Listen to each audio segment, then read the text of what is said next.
So today we're going to learn some stuff. So be ready to bear with me, all right? So I'd like everybody just to take a second and close your eyes. Picture the world, maybe from a satellite or maybe like you're on a rocket ship. Now zoom in on the world. Look at the oceans, the rivers, the valleys, the cities, the people, everything that makes the world what the world is. Now, imagine that there's a disease that's plagued every single square mile of the entire Earth. No person is exempt. Okay, you can open your eyes now. Today, I'll be talking about the North Pacific Garbage Patch. So, what makes up the North Pacific Garbage Patch? Well, there are gyres. So, there's a circular current. So, you know when you're in the bathtub and then you're done with the bath and you pull the plug and there's a circular motion that goes around when the water's escaping? That's essentially what a gyre is. Now, that's not to say that we're pulling the plug on the ocean, but that's the general idea. So wind currents and ocean currents mix to form fast-moving water on the outside where there's slack water in the inside. So this draws in all of the debris that land in the ocean, which is directly related to my headdress. Okay, so there's 5 of these gyres in the world, but the one we're going to be focusing on today is the North Pacific Subtropical Gyre, also known as the North Pacific Garbage Patch. So, this morning when you woke up, you brushed your teeth hopefully, eventually after you ate breakfast and stuff. So that water that you used eventually ends up in the watershed. Now, where does all water run to? Thank you.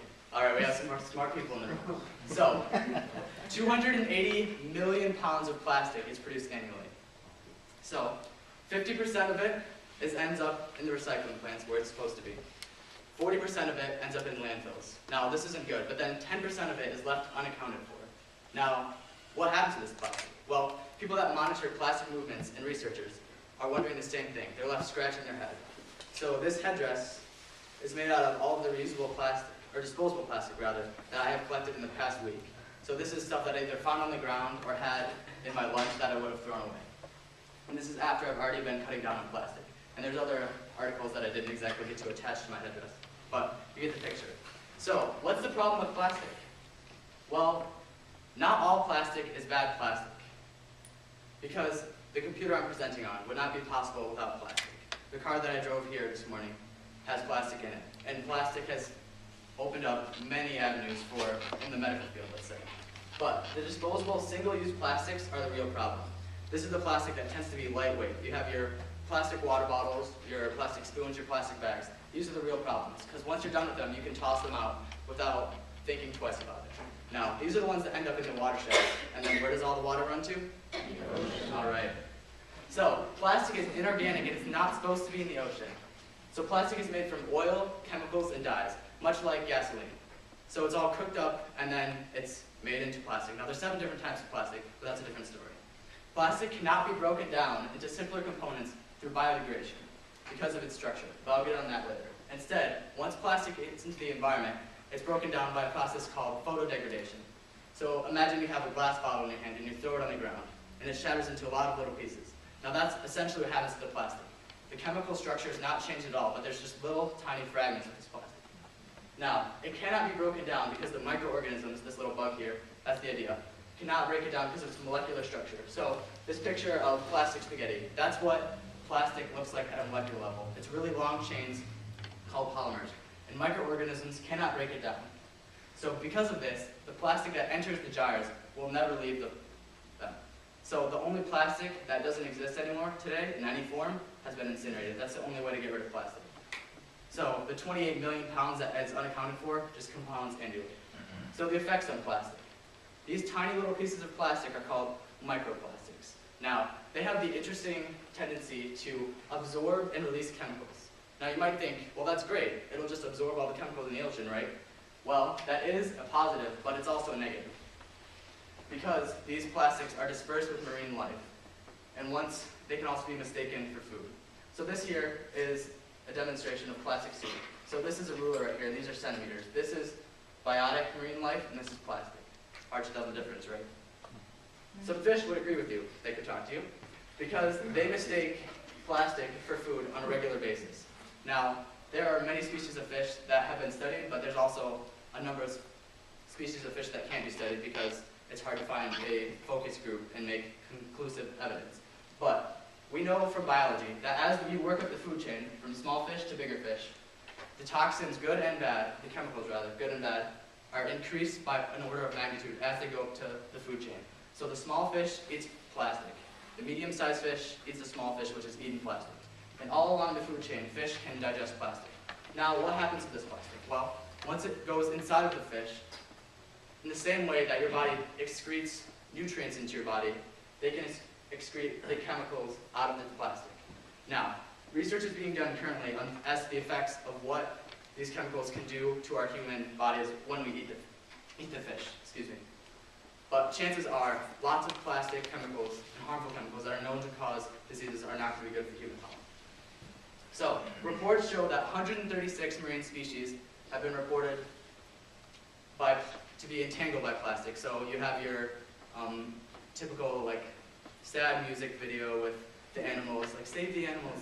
So that's what happens there. But also, 177 marine species have been known to ingest plastic. Now, this doesn't seem like a lot of species, but it's also, once again, hard to attain which species have ingested plastic and which haven't, because that would involve taking out numerous species. This is an example of the albatross. Now, the albatross is a known symbol of good luck throughout literature. For example, Moby Dick. But this does not look like good luck. So this albatross has eaten and ingested lots of plastic. Now, a study was done on Midway Island, which some of you may be familiar with it. It was used in World War II as a base for our planes to fly to Japan in that area. So these birds are flying in the air and they mistake this plastic as food. So once they pick it up, it can lead to deadly blockages in their system. Also, they can take the chemicals, the harmful chemicals out of the plastic, as well as fill up their stomach up to the point where there's no room for actual food. Now, these birds regurgitated to their chicks. And there are about 500,000 chicks born on Midway Island per year, and 200,000 of them die. And now that's a 40% mortality rate. And this is just one example of the marine species that can be studied, and this is quantitative data. Now, more research is being done on other species as well.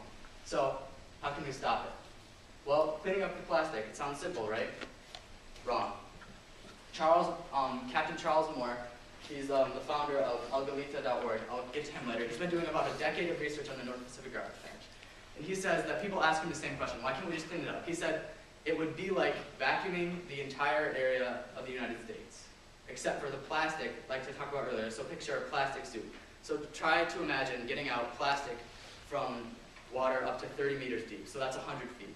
So the plastic starts at the top of the water column, but can go up to 30 feet down, 30 meters down, suspended as well as found on the bottom.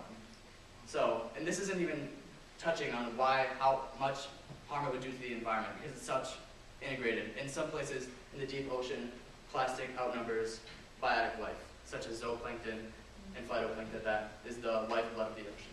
Now, cleaning up the beaches is one of the ways that we can help, but we can't do that to the ocean, because cleaning up the beaches, you get all of the plastic and the sand's left. But in the ocean, you can't just get rid of the sand as you have it, because all the sand is living creatures, and that would be detrimental to the environment. We are researching alternatives, such as nanotechnology. So we could, shout out to Daniel, we could hypothetically get rid of all the plastic that's in the ocean by programming nanobots to do our work for us. But the problem is, how do we get rid of the plastic without harming the environment? So another big step we can do is advocacy and education. I would encourage you to visit algalita.org. There's a presentation video that's going to sound very similar to what I'm saying, but I found that as a last source, so I did not copy. All right, the 3 R's. Avoid, reuse, and recycle. You hear reduce, reuse, and recycle. I'm saying avoid, reuse, and recycle. So it's supposed to be 3 R's, but it's an A to help you remember. So is there any way that I can avoid this plastic by using a different material? So this would be used as plastic bags, plastic water bottles, etc. I'll get to that later. Is there a way that we can reuse this item? So can we take this plastic and make it into something good? Like I said earlier, not all plastic is bad, but the bad plastic is what ends up in the environment, the disposable kind. And then finally, if we cannot reuse it and we cannot avoid it, can we recycle it? So, some practical solutions. When you go into the grocery store, shop around the perimeter of the store. Now, you might not think that grocery stores are exempt from plastic, which they're not. But when you shop around the edges, there tends to be fresh food like such as produce and meats and the jelly and stuff like this. And you can bring your own containers to store your food in then. So that way you're minimalizing your individual wrapped plastic. Also, shopping in bulk. I don't care if you support Sam's Club or Costco, we're not going to have that argument right now. But when you shop in bulk, you're able to take one big plastic container filled with food and then proportion out individual quantities of food. Now this cuts down on the single-use disposable plastics. Also, support a co-op or farmer's market, such as the downtown market. There's also a farmer's market, Fulton and Fuller in the summer, as well as there's many co-ops downtown. So, another big point is use reusable shopping bags. States like California has adopted a zero tolerance policy with plastic bags, and they provide paper bags as well as nylon bags and cotton bags that help you store your groceries. These are very durable, and although they cost more energy to produce than plastic bags, they are way more durable than plastic bags and will last you a lot longer. Also, carry an arsenal of reusable bags and containers in your car so that you have the option of saying no to single-use plastics. Okay.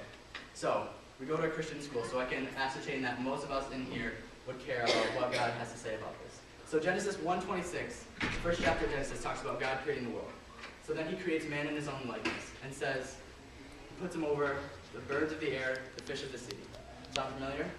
So, and then he says to subdue and multiply in number. So subdue, in the Hebrew transliteration, is the word kabosh. Now kabosh, in its most negative connotation, can mean to rape or molest. But certainly this is not what God wants us to do to our environment. Instead, throughout the other portions of the Bible where the word kabosh is used, it's used in a military connotation or into submitting to God's authority. So we must submit to God's authority and be good stewards of the earth, as well as to battle against plastic and the harm that it does. James 1:27 and Mark 12:31 say, James 1:27 says, true religion is this, to look after the orphan and the widow in their distress. And then, who is our neighbor? Jesus answers this when he's asked to sum up the law in 2 commandments. He says, love the Lord your God with all your heart, soul, mind, and strength. And the second is like it. Love your neighbor as yourself. Well, what does this have to do with plastic? Well, the people that are most affected by plastic live in third world countries and are people that are suppressed by the government. These countries also lack the infrastructure to recycle plastic properly. But if we as Americans set an example of how to correctly recycle and limit the demand for plastic, we can ameliorate their circumstances well. So, in conclusion, there are 28 million pounds of plastic that pollutes the ocean annually. Plastic will not leave these gyres because it cannot be broken down. And as of yet, there is no safe way to remove it. Plastic does incalculable environmental harm, and research is still being done at what the total effects are. But it's up to us to kibosh or battle against plastic and its effects. Education and advocacy are good ways to spread the word and magnify the positive effect. So if you guys each tell 3 people, you can do the math, there's about 100 people in here. And those people tell more people, and so on. Also, we can cut down on disposable plastics by the 3 R's: avoid, reuse, and recycle. So together, through advocacy, education, and making a difference, we can stem the effects of the North Pacific Garbage Patch. Thank you.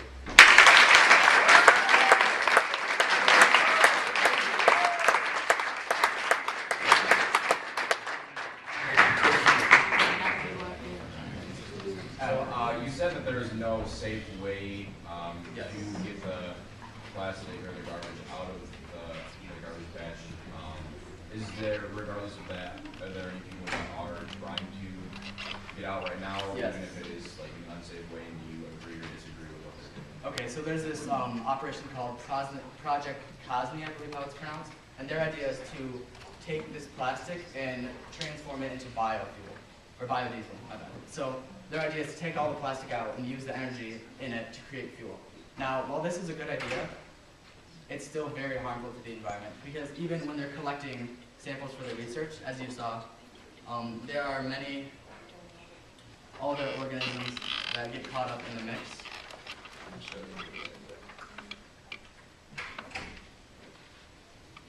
So in this plastic soup, so when you're getting out the plastic pieces, you're also getting all of these little organisms out. So I don't think that, as of yet, we should try to remove the plastic until there's a safe way that it can be done without harming the life. Because if you think about like the stock market crash, that's nothing compared to what would happen if the ocean had no, it would be a very quantifiable effect.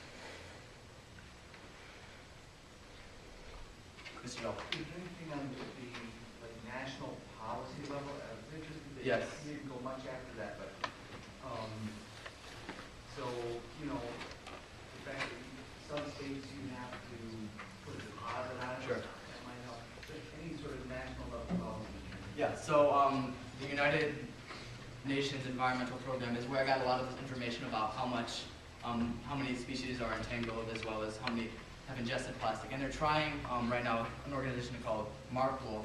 Their goal is to a zero waste policy for ships. So this means that they're not allowed to dump any harmful chemicals or plastics or what have you into the ocean. So there are steps being taken, but there's really no incentive because people don't see the harmful effects, because nobody's going to go in the garbage patch if they know that there's garbage in it. They're going to focus on the areas, on sustaining the areas that have life in it, rather than focusing on the problems. Adam? Is this like specifically an American problem, or is this a problem that other countries have been trying to avoid or take actions towards prevention? Right, so this is a global problem, but as Americans, we are huge consumers. So we definitely contribute to the problem because we send the message that it's okay to trash, even so we have all the benefits, right? But then we trash the environment. So we're not trashing our own home, but we're trashing other people's resources. So that sends even a worse message than, you know, having our devastation here. And a lot of the things like, so if you have an iPod that you want, it gets shipped, right? But all of the plastic stuff that is involved in that will not show up at your front door, but it'll be littered in places where they don't have any infrastructure to take care of the plastic. Dr. McVeigh. Do you know any of the solutions that are being worked on, like through nanotechnology or other types of solutions that will help eliminate this? So one of the, in addition to nanotechnology, What can you explain that one a little bit? What? yeah, sure. So the idea is to remove the plastic and to break it down into simpler components without having those harmful chemicals released. And so the microorganisms can't do that because the plastic has a structure that's too big for them to break down. So the idea is, the concept is, it's still in research and development phase, but that the plastic pieces would be broken down into even smaller pieces, into simpler chemical components that aren't harmful to the environment. Also, there are ideas such as the microbes in landfills that break down the waste there. But again, the harmful side is that how can we target these microbes to break down the plastic and not the biodegradable? What about the microbes that have been used in oil spills? Are those kind of toward that thing? Yeah, it's a similar idea. I didn't actually do very much research on that specifically, but I would imagine it's the same idea. Mikey. Whistle. So, I mean, you talk a little bit about, well, not a little bit, but quite a bit about the smaller wildlife. Yep. What kind of effect is it having on the larger wildlife? Sure. And I know, especially with species that migrate, Absolutely. is that having a huge effect by going from one higher to another? Yes. Okay. So since the plastic pieces break down so little, things like whales can end up getting lots of plastic in them, mistaking them for krill. And now they still get the harmful effects because they have all of these tiny little plastic pieces with chemicals in them. But also there was a whale that washed up on shore, I forget exactly where it was, but it had 35 pounds of plastic found in its system, which caused its death. So this plastic, even though maybe it's being mistaken for food or just ends up into their mouth because that's the way they eat, this is still causing deadly blockages, as well as sea turtles are acutely affected by things like plastic bags by mistaking them for jellyfish. Kaylee. I don't have it, but I can pull it up for you later though. Adam. Based on your picture, shows the small fish that eat these plastics, but they essentially eat the plastic in the vein. Yep. Eat those fish. So, do you have any research that shows that how harmful to our human? Yeah, so Adam's question was, what's the effect of the plastic that the little fish eat that works up to the food chain to what we eat? Now, I said in my presentation that research is being done currently, but there was a study from a mission called Seaflex, which they went out into the ocean to collect plastic samples. Now, the researcher intentionally fed some of the plastic to the fish. They had like a control group that ate the normal diet, and then one with regular plastic, and then plastic that had been sitting in the patch. And the plastic that had been sitting in the patch had the most chemicals in it. So this, if you work it up the food chain, then has the most chemicals, harmful chemicals in the fish. Now, like I said, research is being done at what exactly that means for our bodies, but we're already exposed to a lot of plastic chemicals which are known to cause cancers and stuff like that. So you suggest not many fish? That's what I said. I would suggest there are certain fish that will have more or less chemicals in them based on what they eat. So Don't eat I know whales. when I was Don't eat whales. recently in California for spring break, they had a lot of fish that were like banned because, or like they suggested that you shouldn't eat. It's not safe to eat because they'll have more chemicals in them. So those are more predatory fish that tend to have a lot of those chemicals in them. Sam?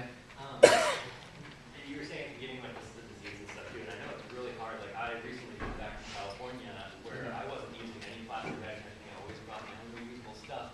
And now already just having been back for a few months, I have a tube full of plastic bags in my living or like in my kitchen. And Sure. it's like it's really hard. And it's been a hard thing for me of trying to bring that mentality to a place where it's not as like advocated by the government Sure. and like at a state level. So I'm just curious to know too, like how has it been for you as you've been trying to cut back or do? Like, is there anything you've learned in the past little while as you've been going through this?